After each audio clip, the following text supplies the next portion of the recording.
Guys, aujourd'hui je suis une personne heureuse et épanouie. Mais ça n'a pas toujours été le cas par le passé et j'ai déjà souffert de maladie mentale. C'est un mot qui est très lourd à porter, qui est mis beaucoup plus gros que ce que ça devrait être par la société, parce que une maladie mentale, ça peut être seulement une dépression. Et quand je dis seulement, je pèse mes mots, parce qu'une dépression, ça reste quand même très grave. C'était juste pour vous faire une différence entre ce qu'on a l'impression de voir quand on dit maladie mentale, c'est-à-dire une personne dans une pièce isolée, capitonnée. Vous voyez le genre? Et aujourd'hui, je m'en suis sorti. Mais à l'époque, honnêtement, je croyais pas du tout que j'allais m'en sortir. Et ça a été très difficile. Cette vidéo est en partenariat avec un programme qui me tient vraiment à cœur parce qu'il me touche personnellement et je crois qu'il va vous toucher aussi personnellement. Et je vais vous expliquer pourquoi et je vous parle du programme un peu plus tard dans la vidéo. Je crois que vous allez tout comprendre. Alors aujourd'hui, je vais vous raconter mon histoire dans les grandes lignes et vous allez comprendre pourquoi que je vous parle de ça un peu plus tard dans la vidéo. Tu peux vraiment pas prévoir quand ça va arriver et ça peut vous arriver. Il y a peu d'années, j'ai été diagnostiqué trouble panique. Si vous ne savez pas ce que c'est, en fait, il y a l'anxiété, les crises d'anxiété, l'angoisse, les crises d'angoisse, les crises de panique et trouble panique. C'est comme le boss final, en fait.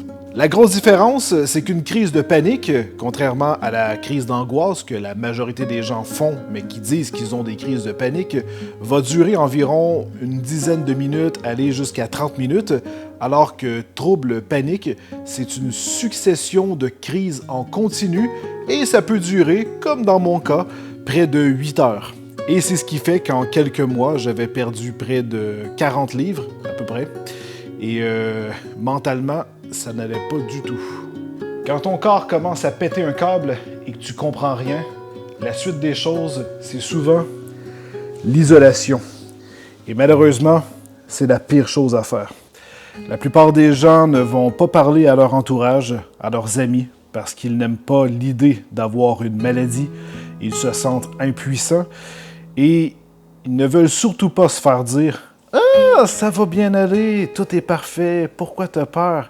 Il n'y a pas de souci, regarde ta vie en ce moment, ça va bien et tout. » Évidemment, si c'est le cas, mais vous savez ce que je veux dire. Si vous êtes dans cette situation, vous le vivez probablement.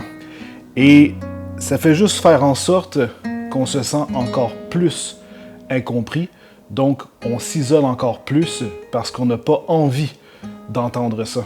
On n'a pas envie d'avoir des gens qui ont pitié de nous et qui semblent nous comprendre alors qu'ils ne vivent pas du tout ce qu'on vit. Parce que quand on est dans cette situation-là, on a l'impression qu'on est unique. On a l'impression que personne d'autre a vécu ce qu'on a vécu. Et c'est là qu'on se trompe. L'aide, il y en a. Il y a des lignes d'écoute, il y a des endroits où aller pour se faire entendre et se faire réparer. Et il faut être à l'écoute de notre entourage et des outils qui nous sont donnés, même si c'est difficile. Il y a des gens qui s'en sortent plus ou moins vite que d'autres, mais l'important, et surtout l'important dans cette situation, c'est de quand même en parler dans son entourage et ne pas s'isoler. Eh bien, c'est là que la vidéo prend tout son sens et que le partenariat entre en jeu. Au moment où vous regardez cette vidéo, il y a un lien dans la description qui vous amène sur le site de UniTV qui vous présente une série québécoise qui s'appelle Un vrai selfie. Et c'est la saison 2. Et pourtant, je ne connaissais pas. Et c'est pour ça que j'ai accepté avec cœur. Parce que le concept de cette émission est vraiment incroyable et peut vraiment venir en aide à beaucoup d'entre vous. Et si j'avais eu ça à l'époque, probablement que ça m'aurait aidé à aller de l'avant pour prendre les outils nécessaires à m'en sortir. Le concept de l'émission, c'est à peu près ce que je fais présentement, c'est-à-dire que je vous dis directement, de manière transparente, de ce que je souffre. Moi, je m'en suis sorti, mais les personnes dans l'émission sont vraiment au plus bas. Ils souffrent énormément, ils se sentent incompris et ne croient pas réellement s'en sortir. Ils sont atteints de toutes sortes de maladies, ils sont très différents. Et certains, ça peut être la dépression, d'autres, des phobies qui leur pourrissent tellement la vie qu'ils ont de la difficulté à vivre au quotidien. Mais ça va encore plus loin que ça, parce que durant les épisodes et à travers la saison, ces dites personnes vont être au quotidien avec une caméra à la maison et vont vous parler de leur souffrance. Et pour beaucoup, vous allez probablement vous attacher à une personne, parce que celle-ci va plus vous parler et va vous ressembler dans votre souffrance. C'est ça que je vous ai dit tout à l'heure.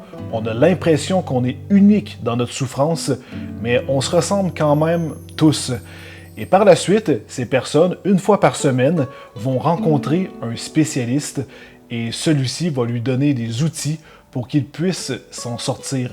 Et ensuite, on voit leur progression à travers l'émission pour qu'ils puissent être en mesure de mieux vivre. Sincèrement, je trouve ça absolument génial parce que le concept, c'est de justement mettre à l'avant le fait que lorsqu'on souffre, on ne doit pas se cacher et qu'il existe des outils, qu'il existe des services pour s'en sortir parce que personne ne mérite de souffrir comme ça et de juste rien faire. Ça ne va pas passer en règle générale. Ça peut arriver, mais ça peut être très long et ça peut être très destructif. Donc, ce que vous voulez, c'est de vous en sortir au plus vite pour ne pas gaspiller même pas une seule heure de votre vie et revenir heureux le plus rapidement possible. Ne vous laissez surtout pas bouffer par ce genre de trucs destructeurs. Il y a beaucoup plus de gens qu'on le pense qui se cachent et qui se mettent un masque pour vous montrer qu'ils sont heureux, mais en réalité, ils souffrent en silence. Et si vous faites partie de ces personnes ou ceux qui se confient à moi ouvertement, eh bien, je crois que ça pourrait être une très bonne idée que vous alliez suivre cette émission et peut-être que vous allez trouver des réponses à vos questions et des outils pour être en mesure de vous en sortir et enfin vous épanouir et vivre la vie que vous méritez d'avoir. OK, sauf que là, vous allez probablement me demander comment est-ce que moi, je m'en suis sorti. Eh bien, j'aurais tendance à vous dire que j'ai eu de la chance. Je vous explique pourquoi. J'ai beaucoup de personnes que je connais dans mon entourage qui n'ont pas nécessairement de passion vivante. Ils ont plus un quotidien standard du mortel, c'est-à-dire travailler, et quand ils arrivent à la maison, souper, famille ou jouer un peu aux jeux vidéo, mais ils n'ont pas vraiment une passion, quelque chose qui les alimente. Et ça peut prendre du temps avant qu'on en trouve. Il y a des gens qui l'ont dès leur tendre enfance, alors que certaines personnes, ça peut être un peu plus tard. Ça ne veut pas dire que ce genre de personnes ne s'amusent pas. Au contraire, c'est juste qu'une passion, ça peut énormément vous aider. Et moi, c'est YouTube. Je vois YouTube dans ma soupe, au petit déjeuner. Quand je dors, je le vois partout. Sérieusement. Et quand j'étais à mon plus creux, j'avais quand même encore ce désir de produire des vidéos. Et un jour, j'ai décidé de m'ouvrir à vous, de vous en parler. Et j'ai tellement eu de messages de soutien que ça m'a quand même fait du bien et que ça m'a accroché à continuer. Et c'est là que j'ai décidé d'aller moi-même à l'hôpital quand j'étais à mon plus creux, alors que j'étais même plus capable de sortir de chez moi. Sérieusement, aller juste prendre ma voiture pour aller à 2 coins de rue plus loin, pour aller dans un dépanneur afin de me nourrir ou m'acheter quelques trucs, c'était l'enfer. Et cette journée-là, j'ai porté mes couilles et je suis parti à l'hôpital. À plusieurs reprises sur le chemin, je voulais retourner. Mais j'ai gardé la force et j'y suis allé.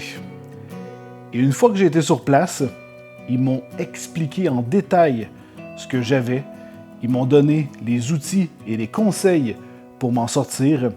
Et par la suite, là où j'ai eu peut-être un peu plus de chance sur ma personnalité, c'est que je suis quelqu'un qui a toujours envie de connaître la mécanique des choses, comment ça fonctionne en profondeur, que ce soit sur un objet ou sur l'être humain, la psychologie, peu importe.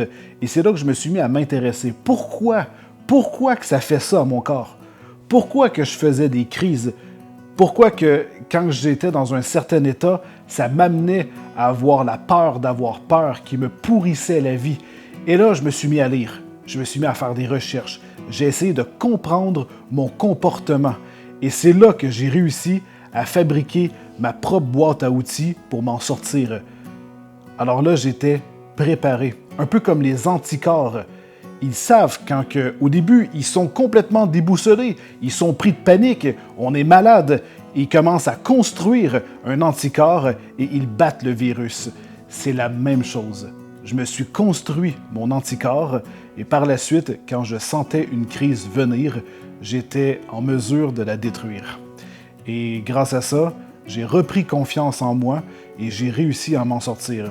Ça a quand même été périlleux. J'ai eu un effet montagne russe. J'avais quelques moments où je retournais dans des périodes où j'étais beaucoup plus malade. Mais ça, c'était une autre partie de ma vie qui maintenant a changé. Et aujourd'hui, je suis vraiment bien. Et le dernier conseil que je pourrais vous donner, faites bien attention à votre entourage. Il y a malheureusement des gens qui vont vous amener vers le bas, qui vont toujours vous décourager, qui ne veulent pas votre bonheur. Et n'hésitez surtout pas à faire le ménage. Vous ne méritez pas ces gens-là. Il y a des personnes qui ne veulent pas le bonheur des autres et vont toujours vous décourager. Eh bien, c'est peut-être pas des gens qui sont bien pour vous, même si vous le pensez. Alors, essayez pas d'être trop gentil et pensez à vous, parce que si vous êtes malheureux, vous allez le regretter plus tard dans votre vie et il ne faut surtout pas. Donc, profitez-en dès maintenant et si vous avez des choses qui vous pourrissent, vous avez le pouvoir de le changer. C'est votre vie. Si vous n'aimez pas votre job, ben changez de job. Et ne me dites pas que vous ne pouvez pas le faire. Ça, c'est pas vrai. Vous pouvez le faire. Alors, vous avez un ami qui vous pourrit la vie, c'est difficile de s'en débarrasser, mais on peut couper les ponts. Vous avez une relation nocive en couple, eh bien, vous pouvez couper les ponts. Il y a toujours des outils. Même si vous êtes, par exemple, dans une situation violente qui vous met une part bleue de vous sortir là-dedans parce que c'est l'inconnu qui vous attend. Et peut-être que vous vous dites que vous allez peut-être même en mourir si vous vous sortez de là. Mais, encore une fois, il existe des outils que vous ne connaissez probablement même pas. Prenez le temps de faire vos recherches et vous pourriez être très surpris des possibilités que vous pourriez avoir de vous en sortir.